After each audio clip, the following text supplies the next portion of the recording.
এরপরে প্রশ্ন হলো আল্লাহ যে আছে এর দলিল কি? কোরআন হাদিস থেকে দলিল মানবো না, কারণ এগুলো তারই কথা। এটা আমাদের যে ভাই প্রশ্ন দিয়েছেন তিনি যদি আমাদের কোনো নাস্তিক ভাই হন বা অন্য ধর্মাবলম্বী ভাই হন বা যেই হন না কেন, তাকে আমি বলতে চাই আল্লাহ যে আছেন এটা প্রমাণ হলো আপনি নিজে।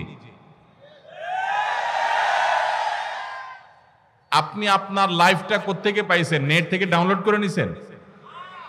কি বলেন? আপনি নিজেকে কোত্থেকে পাইছেন? আপনার আব্বা আম্মা আপনাকে নেট থেকে ডাউনলোড করে নিয়ে আসছে? ভাইরা আমার, আমাদের অস্তিত্বই আল্লাহর অস্তিত্বের সাক্ষী। আল্লাহ রাব্বুল আলামিন বলেছেন ওয়াফি আনফুসিকুম আফালা তুবসিরুন, তোমাদের অস্তিত্বের মধ্যেই আল্লাহর অস্তিত্বের নিদর্শন আছে, তোমরা কি দেখো না?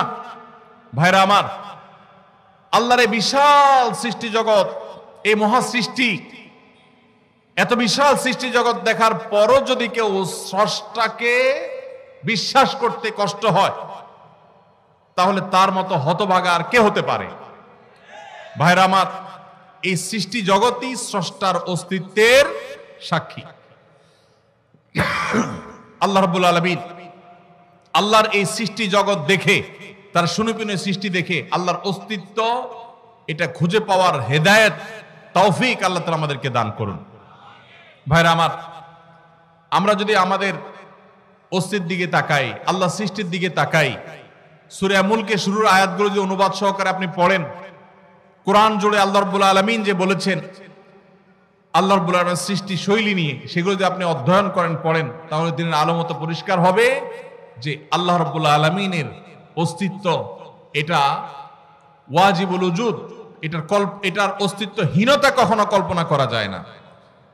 এটা নিয়ে দীর্ঘ আলোচনা করার সুযোগ নেই, শুধু এটুকুই বললাম যে আপনার আমার সৃষ্টি এটাই আমাদের স্রষ্টার কথা স্মরণ করিয়ে দেয়। কারণ স্রষ্টা ছাড়া কখনো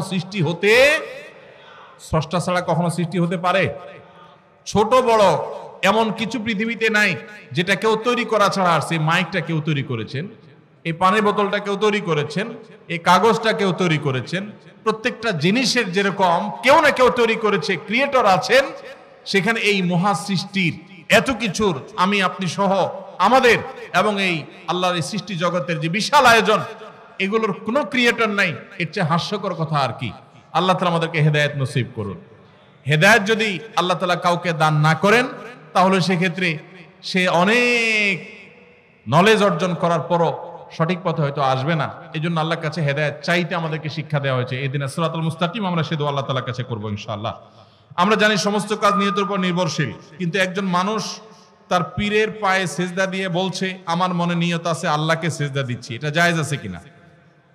ভাইরা আমার, আমাদের এই কপাল শুধুমাত্র আমরা নিবেদন করব আল্লাহকে। কাকে? আল্লাহকে। আল্লাহ ছাড়া মানুষের এই কপাল আর কারোর সামনে সেজদায় অবনত হবে। আল্লাহ সুবহানাহু ওয়া তাআলা কোরআনে কারীমে সূরা ফাতিহাতে আমাদেরকে শিক্ষা দিয়েছেন ইয়্যাকা না'বুদু, আল্লাহ আপনারই ইবাদত করি। আমরা ইবাদত করি শুধু কার? ইয়্যাকার মানে হলো শুধুই আপনার ইবাদত করি, আর কারণ না।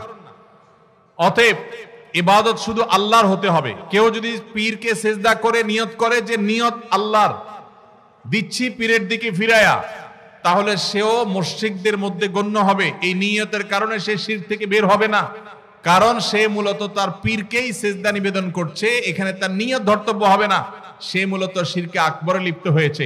আল্লাহ ছাড়া আর কাউকে সিজদা করা যদি জায়েজ হতো, তাহলে মুহাম্মদ সাল্লাল্লাহু আলাইহি ওয়াসাল্লামকে সাহাবা একরাম সবার আগে সিজদা করতেন।